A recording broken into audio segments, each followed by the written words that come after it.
नमस्कार, स्वागत है आज के इस ऑनलाइन क्लासेज में। मैं महेंद्र बाना आपके लिए लेके आया हूँ कक्षा 11 के भौतिक विज्ञान के चैप्टर नंबर 10 का टॉपिक, जिसका नाम है द्रवों के यांत्रिक गुण या तरलों के यांत्रिक गुण, mechanical properties of fluid.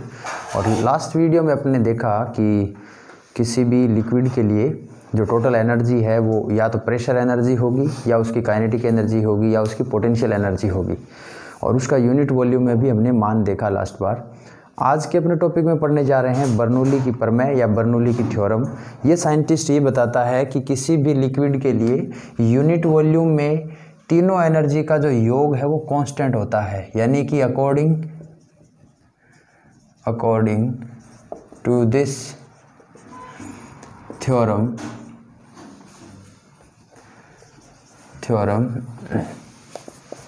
The energy of liquid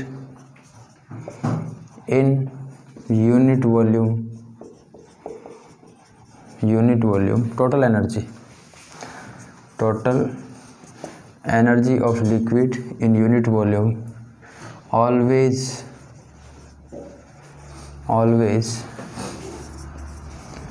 remain constant. Thus the sum of pressure energy,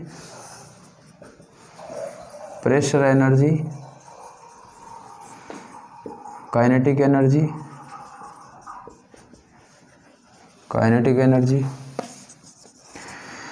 and potential energy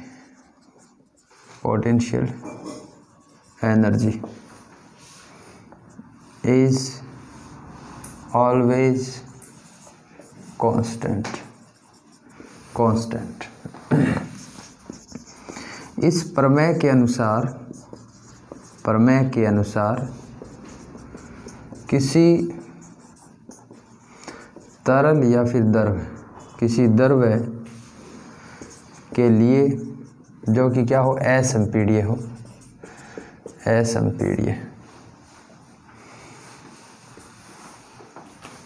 किसी द्रव्य के लिए प्रत्येक बिंदु पर उसकी सभी ऊर्जाओं, जैसे दाब ऊर्जा, गतिज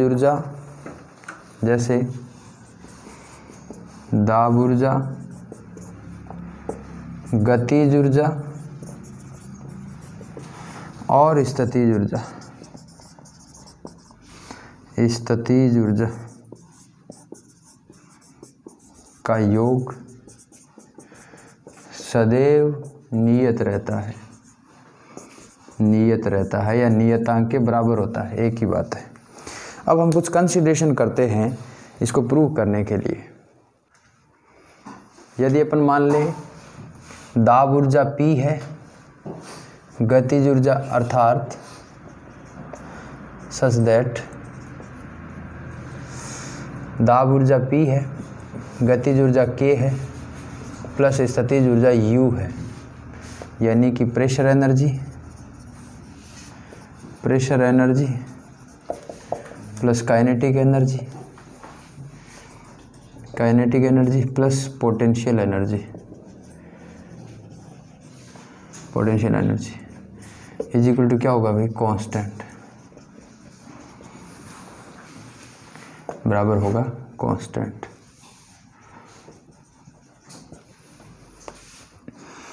दाब ऊर्जा हमें P से ही रिप्रेजेंट करते हैं।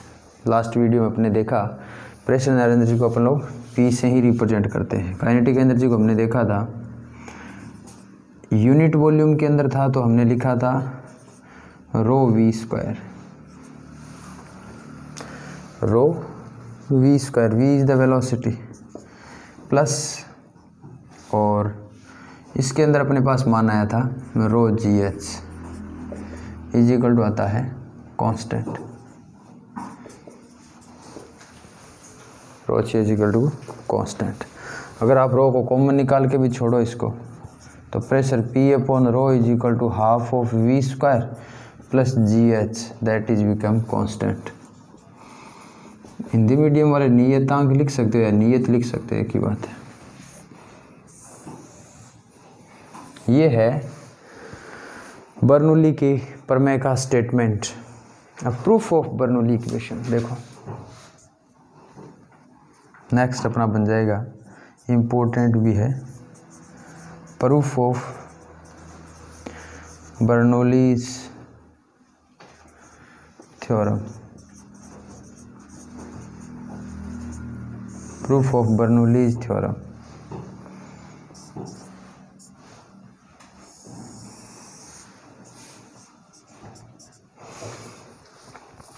हम कंसीडरेशन करेंगे एक पाइप का जिसका अलग अलग पोर्शन होगा। अपने को प्रूफ करने के लिए कंसीडर करना पड़ेगा या निगमन करने के लिए बर्नौली प्रमेय का निगमन। हम ये मानते हैं कि हमारे पास ये कोई एक ट्यूब है या पाइप है जिसका एक साइड का क्रॉस सेक्शन एरिया तो है A1 और यहाँ लिक्विड की जो वेलोसिटी होगी वो है V1। इसकी ग्राउंड से यानी धरातल से जो हाइट है, क्योंकि वो डिपेंड करेगी पोटेंशियल एनर्जी के लिए, वो है H1। इस सिरे का इधर वाला सिरा है, इसका जो क्रॉस सेक्शन एरिया है वो हो सकता है कम हो या ज़्यादा हो। हमने डायग्राम में इसको कम शो कर रखा है, A2 है, हो सकता है ज़्यादा भी हो जाए। इसकी धरातल से जो हाइट है वो है H2। यहाँ से जो लिक्विड निकलेगा बाहर उसकी स्पीड है V2। बाहर निकले या अंदर आए उसका हमें कोई विवरण नहीं देना, हमें ये पता है कि एक साइड से लिक्विड इंटर करेगा तो दूसरी साइड से निकल जाएगा उतनी ही मात्रा में। ये कंटिन्यूटी इक्वेशन अपने को बताती है। जो लिक्विड अंदर फ्लो कर रहा है उसकी डेंसिटी जो है वो है रो डेंसिटी है, यानी कि इसके यूनिट वॉल्यूम में क्वांटिटी ऑफ सब्सटेंस जो है या लिक्विड की जो मात्रा है वो रो है। डायग्राम बना लीजिए अच्छा सा, देखते हैं आगे क्या होता है। और ये जो पाइप है इसको हम नाम दे देते हैं X और Y, ताकि X सिरे में अगर जितना इंटर करेगा उतना Y सिरे से बाहर निकल जाएगा। X एंड Y, ये जरूरी है बर्नौली प्रमेय को प्रूफ करने के तरीके के लिए। आगे बढ़ते हैं। तो अपन ये मान सकते हैं कि माना एक XY पाइप है जिसमें कोई द्रव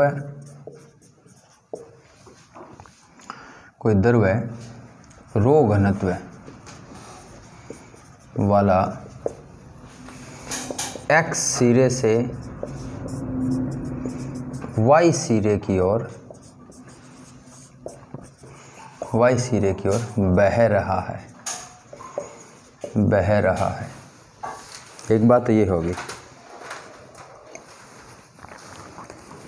दूसरी बात, हम इसको इस प्रकार भी लिख सकते हैं, let a liquid of rho density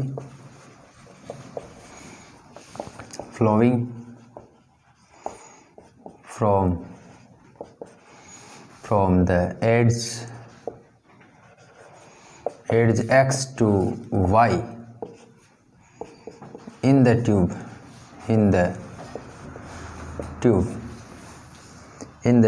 XY कर दो। उसके बाद हमारी कुछ कंसिडरेशन इसकी जो है वो भी लिख देते हैं। वैसे तो डायग्राम में हमने सारी शो करती है, बताने की आवश्यकता इतनी नहीं है कि इसकी ग्राउंड से हाइट इधर वाले की H1 है, उसकी H2 है, इधर इसका क्रॉस सेक्शन एरिया इधर है, लेकिन फिर भी थोड़ा लिख देते हैं। The cross section area, velocity of liquid,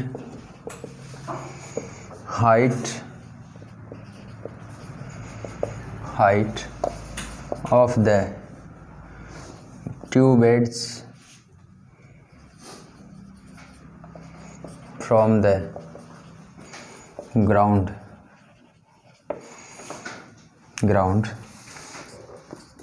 eight x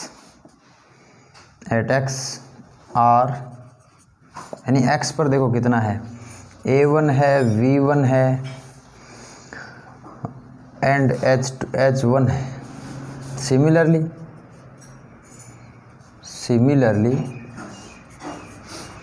eight Y ends these are A2, V2 and H2 माना, या इस पर पाइप के लिख सकते हो, इस पाइप के एक्स सिरे पर अनुप्रस्थ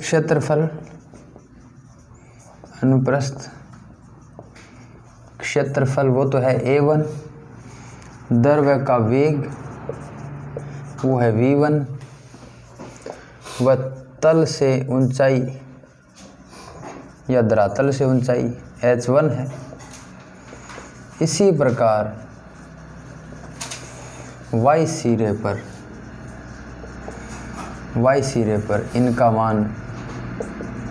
इनका मतलब क्रॉस सेक्शन एरिया का, हाइट का, द्रव्य के वेग का, इनका मान है A2, V2 व H2। हम एक लाइन लिखेंगे, उसमें लगभग सारी बातें आ जाएगी, देखना।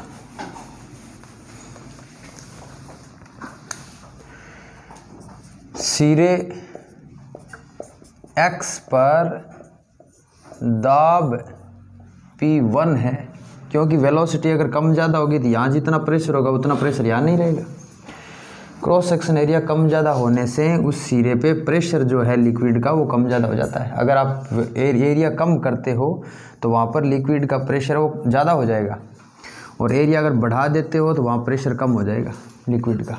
इसलिए X सिरे पर दाब P1 व Y सिरे पर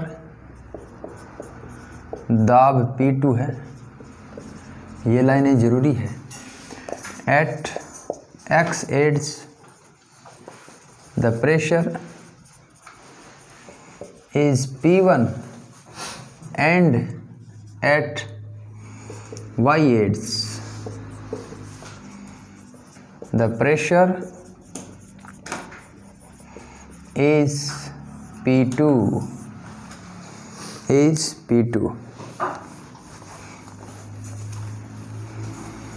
so the change in pressure या प्रेशर एक्सेस भी कह सकते हो। So the change in pressure is, या प्रेशर एक्सेस भी कह सकते हो, P2 माइनस P1। भाई जहाँ क्रॉस सेक्शन एरिया कम होगा वहाँ प्रेशर ज़्यादा होगा, तो P2 माइनस P1 हो गया। जो ज़्यादा है उसमें से कम घटा दो, बस सिंपल सी बात यही है। P2 माइनस P1 या P1 माइनस P2 भी कह सकते हो। इसमें ऐसा कोई फिक्स अपने पास नियम नहीं है। और P1 माइनस P2 भी कह सकते हो। जिसका जहाँ प्रेशर ज़्यादा है उसमें से कम घट जाएगा, सिंपल सी बात। अतः दाबांतर यानी दाब का अंतर P1 minus P2।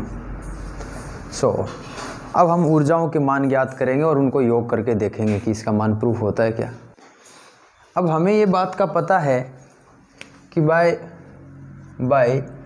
Equation of continuity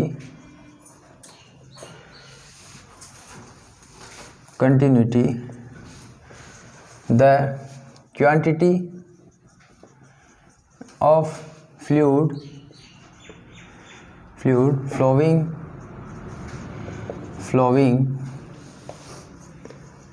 per unit time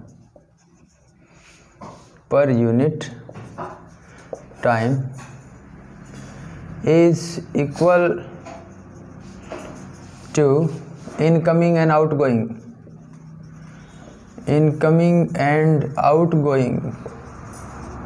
ये बात हमने कल सीखी है। जितना लिक्विड की क्वांटिटी यूनिट टाइम में एक साइड से इंटर करती है उतनी क्वांटिटी बाहर निकल जाती है। सांतत्य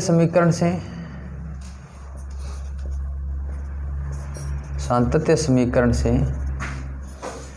ज्ञात है कि द्रव्य की प्रति सेकंड मात्रा निर्गत व आगत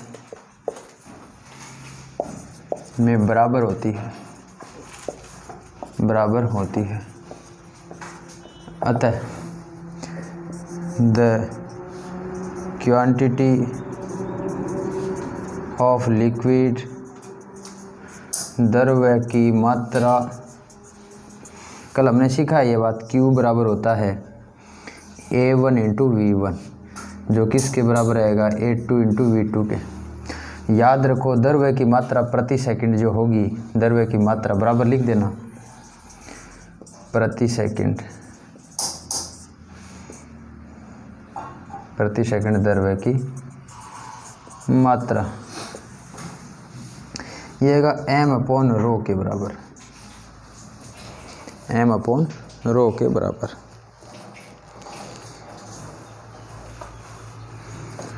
आगे और लिख देना, प्रति सेकंड प्रवाहित द्रव्य का आयतन, प्रति सेकंड द्रव्य का आयतन। वॉल्यूम ऑफ लिक्विड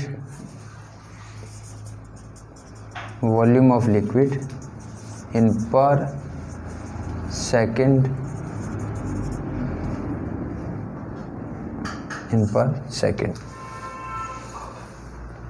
आगे हम प्रेशर के कारण एनर्जी डिटरमाइन करेंगे। देखो कितनी आती है प्रेशर के कारण। अगर मैं ये मानूं कि ये m/ρ कैसे आया या फिर A2V2 कैसे आया, कल भी हमने चर्चा की, आज और फिर करते हैं।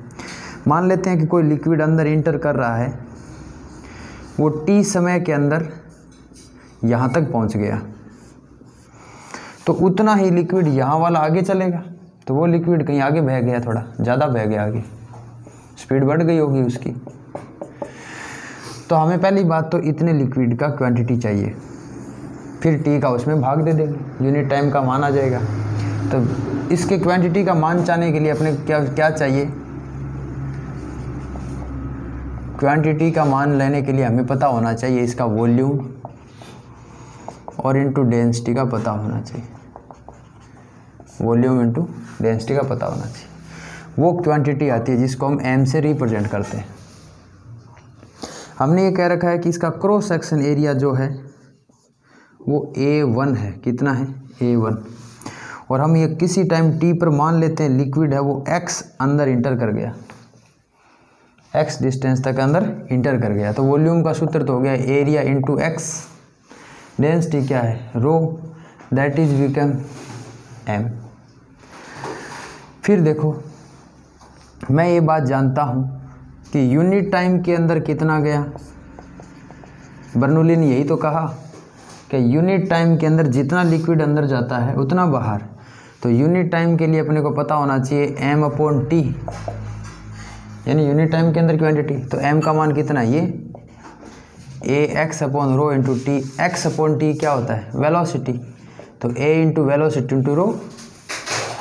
तो यूनिट टाइम में जो लिक्विड जा रहा था इसको मैं मान लेता हूँ m' से रिप्रेजेंट करूँ, तो उसका मान आ जाएगा m' बराबर AV रो को इधर भेज दो, m'/ρ is equal to AV। ये कहीं न कहीं नोट में सब कॉलम में लिख दो ताकि पता रहे हमें कि ये AV कैसे आता है, ये ऐसे आता है। अब फर्स्ट एरिया था इसलिए A1 कह दिया, वेलोसिटी यहाँ V1 थी इसलिए A1 V1। अब क्वांटिटी तो दोनों की बराबर रहती है, जितना मान यहाँ पर इंटर किया उतना ही बाहर निकल गया, मतलब दूसरी साइड में भी उसका मान क्या था A2 V2 था, इसलिए इसका मान A2 V2 के बराबर रहती है। कहीं सेम कॉलम में लिख लो ऊपर अलग से, ताकि याद रहे कि ये कैसे आया। आगे बढ़ते हैं, प्रेशर एनर्जी की बात करते हैं। तो अब अपन देखते हैं कि फर्स्ट सिरे पे प्रेशर के कारण वर्क कितना किया गया। तो प्रथम सिरे X पर दाब P1 के कारण किया गया कार्य, याद रखो जितना कार्य एक सिरे पे करता है और उसी प्रकार का दूसरे सिरे पे वर्क होता है, दोनों का डिफरेंस जो होता है वो दाब ऊर्जा कहलाती है। एक सिरे पे आपने कितना वर्क किया, दूसरे पे हो सकता है कम करना पड़े या करना ही नहीं पड़े। एरिया ज़्यादा होगा तो प्रेशर ऑटोमेटिक कम हो जाएगा, या उसको प्रेशर को कम करने के लिए रिड्यूस करना पड़ेगा वर्क को, तो दोनों का डिफरेंस होगा वो प्रेशर एनर्जी के बराबर आएगा। At first ends X the work done by the pressure P1 is W1 is equal to force into displacement, बल into विस्थापन, फोर्स। तो W1 is equal to force का मान F इंटू डिस्प्लेसमेंट आप जानते हो, वो भी यूनिट एरिया के अंदर अगर अपन बात करें तो यूनिट टाइम के अंदर आएगा ये। Work done by the pressure in unit time, क्योंकि हर बार में हमें यूनिट टाइम की कंसिडरेशन करनी पड़ेगी। बर्नौली ने अपने को यही स्टेटमेंट में कहा है कि यूनिट टाइम के अंदर सबकी एनर्जी जो है उसके बराबर आएगी। तो फोर्स का मान तो F आ गया, अगर फर्स्ट है तो F1 कह दो, डिस्प्लेसमेंट अपने पास आ जाएगा x1 और टाइम अपने को लग रहा है t, that is become, force को हम लिख सकते हैं प्रेशर P1 इंटू A1, इसको लिख सकता हूँ V1, आगे लिख देना since V1 is the displacement in unit time, displacement in unit time, ये हो गया अपने पास W1 का मान। Similarly at adds Y the work done by the pressure P2,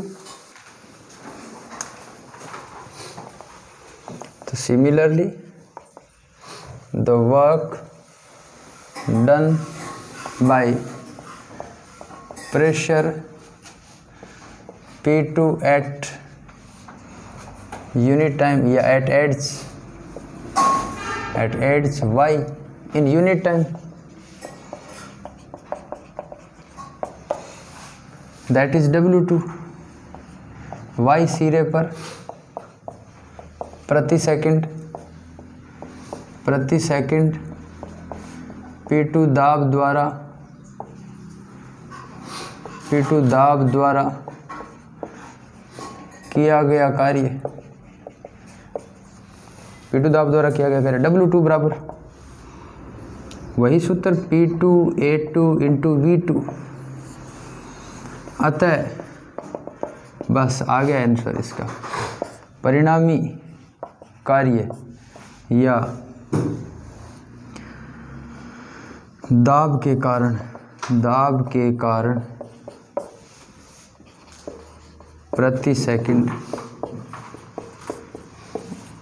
ऊर्जा का मान W1 माइनस W2 कर दो, W1 minus W2 that is W1 का मान क्या है, P1 A1 V1 is equal to P2 A2 V2, ये आ गया मेरे पास में। और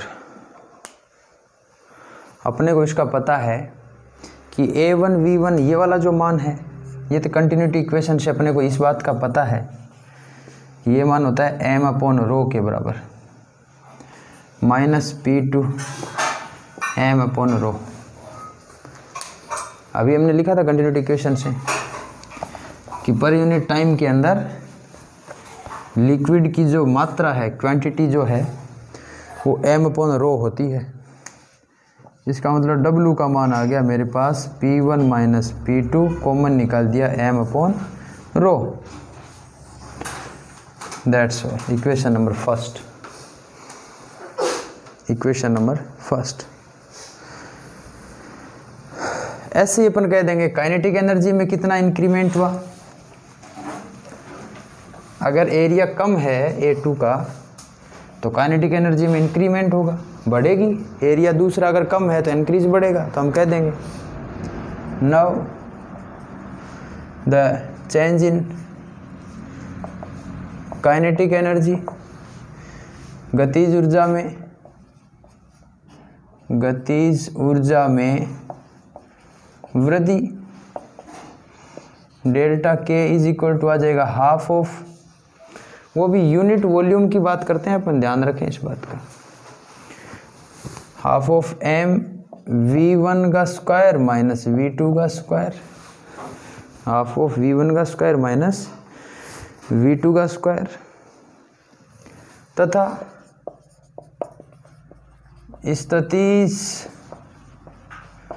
ऊर्जा में वृद्धि। अभी मैंने कोई एकांक आयतन का कोई स्टेटमेंट नहीं लिखा है, वृद्धि, delta u is equal to आ जाएगा mg बाहर आ गया h1 माइनस h2, ये भी लिख दो h1 माइनस h2। अगर h2 ज़्यादा है तो इसको लिख सकते हो आप mg h2 माइनस h1 लिख सकते हो if h2 is greater than h1 हो तो। अगर h2 ज़्यादा है, हाइट ज़्यादा है तो उसमें से घटा दो, क्योंकि ये तो डिफरेंस निकालना है अपने को। अगला अपन देखते हैं नेक्स्ट, इसी के बाद कोई बात नहीं।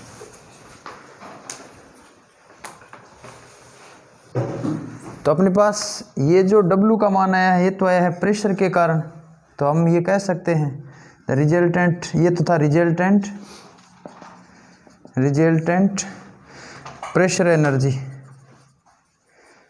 Energy that is W is equal to क्या था हमारे पास W1 माइनस W2, इसका मान ये है।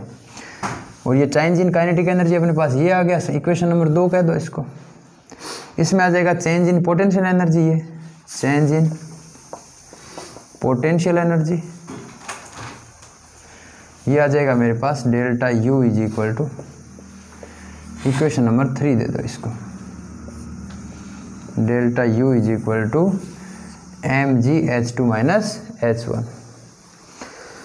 आगे देखते हैं अपन इनका योग किस प्रकार करते हैं। अपने को ये पता रहना चाहिए कि पाइप के अंदर जो हमारे पास, वापस डायग्राम बना रहा हूँ मैं, क्रॉस सेक्शन एरिया अपने पास जो कम है, जान लो ये A2 था, ये A1 है, और इसके अंदर स्पीड जो है वो हमने कही थी V2। अगर क्रॉस सेक्शन एरिया ज़्यादा है, A1 is greater than A2 है, तो यहाँ प्रेशर एनर्जी भी कम होगी, ध्यान रखें। यहाँ प्रेशर बढ़ेगा तो वेलोसिटी जो V2 है वो इस V1 से ज़्यादा होगी। ये V1, इस V1 से ये वेलोसिटी V2 है वो ज़्यादा होगी। हमने ये कह दिया कि इसकी हाइट जो है वो h2 है, इसकी हाइट h1 है। जहाँ h2 है वो ज़्यादा है h1 से, ज़्यादा ऊपर उठा के छोड़ दिया पाइप को। इस प्रकार की स्ट्रक्चर है ये धरातल से कम ऊंचा, ये वाला ज़्यादा सिरा ऊपर। तो हमारे पास 3 प्रकार की ऊर्जा थी, अतः दाब ऊर्जा में परिवर्तन, दाब ऊर्जा में परिवर्तन। याद करो, आप अगर नीचे से प्रेशर ज़्यादा नहीं लगाओगे तो पानी ऊपर नहीं उठ पाएगा। अगर आप प्रेशर कम रखते हो नीचे से तो पानी उसी हाइट तक ही जा पाएगा प्रेशर के हिसाब से। तो सब कुछ मेन काम है दाब एनर्जी का, प्रेशर एनर्जी का। प्रेशर एनर्जी में जितना चेंज होता है वो इक्वल रहता है काइनेटिक एनर्जी और पोटेंशियल एनर्जी में चेंज होने के बराबर। तो हम ये लिख रहे हैं कि दाब ऊर्जा में परिवर्तन गतिज ऊर्जा तथा स्थितिज ऊर्जा में परिवर्तन के बराबर होता है,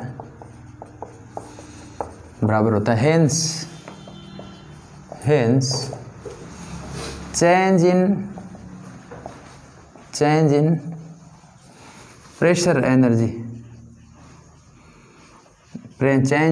energy always equal to the sum of change in kinetic energy and potential energy,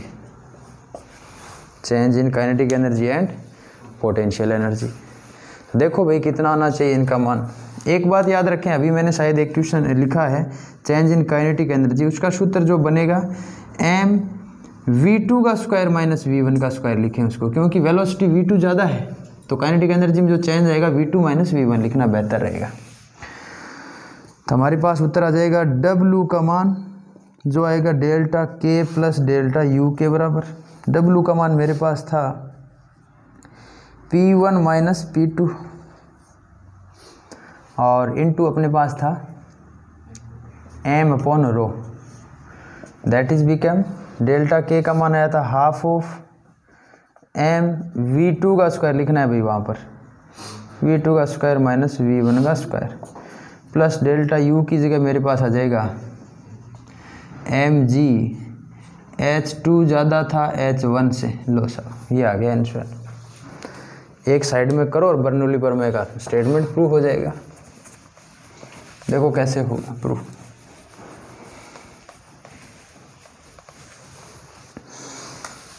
ये m से तो m सारे कट गए, इधर ये रो का भी इसके साथ मल्टीप्लाई होगा, इधर वाला रो उधर भेजो तो p1 माइनस p2, m इधर भी कैंसिल, ये भी कैंसिल और ये भी कैंसिल, तो ये आ जाएगा हाफ ऑफ रो v2 का स्क्वायर माइनस v1 का square plus rho g h2 minus h1।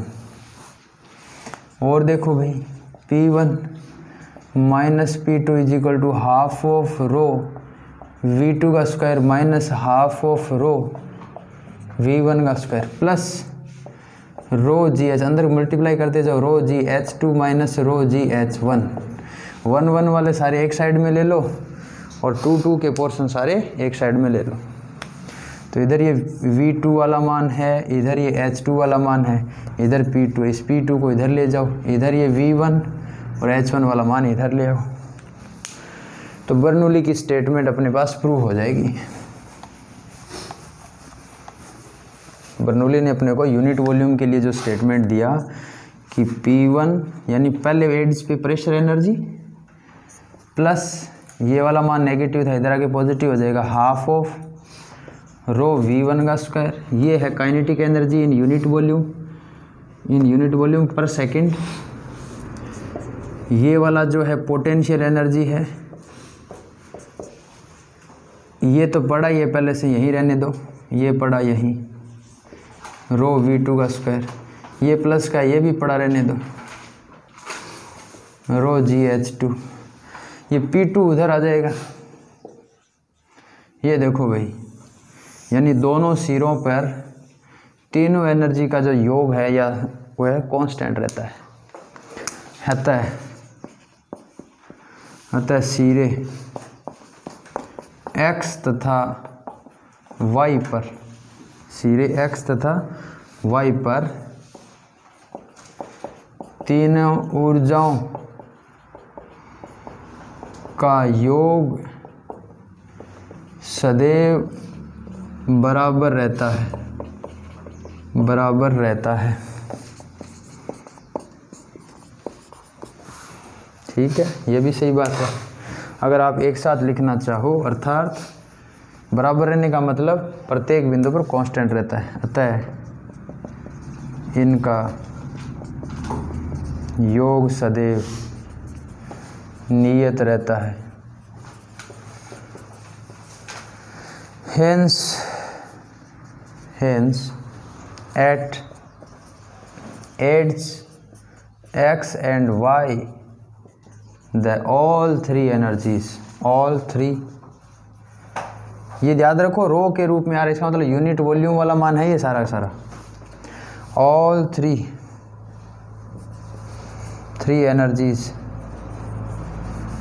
Energies in unit volume and in unit time, unit volume and in unit time are constant, so इसलिए P plus half of rho v square is equal to rho gh is equal to आ जाएगा constant। Hence proved. भाई जितना मान हमने एक किनारे पे दिया था टोटल एनर्जी का, वो दूसरे किनारे पे अपने को प्राप्त हो गया, इसका मतलब एनर्जी हर एक पॉइंट पे कांस्टेंट है। तो ये थी हमारी आज की बर्नौली प्रमेय के लिए स्टेटमेंट। आगे इसके एप्लीकेशंस हैं।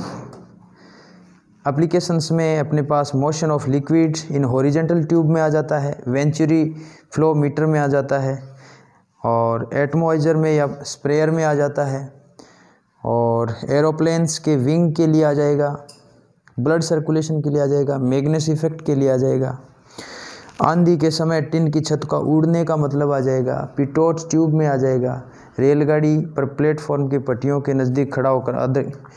कहने का मतलब अब इसके जो एप्लीकेशंस हैं करीबन 10 या 11 एप्लीकेशंस अपने पास और है, जिनमें अपन अक्सर देखते हैं कि प्लेटफॉर्म पे जब खड़े रहते हैं तो यात्रियों को पीछे खिसकने का इशारा किया जाता है या कहा जाता है। वो इसलिए कहा जाता है कि जहाँ पर वेलोसिटी ज़्यादा होती है वहाँ हमेशा प्रेशर कम होता है। बर्नौली की प्रमेय का स्टेटमेंट यह भी है कि किसी भी लिक्विड में जहाँ प्रेशर अधिक है वहाँ वेलोसिटी कम होगी, याद रखें, और जहाँ वेलोसिटी अधिक है वहाँ प्रेशर कम होगा।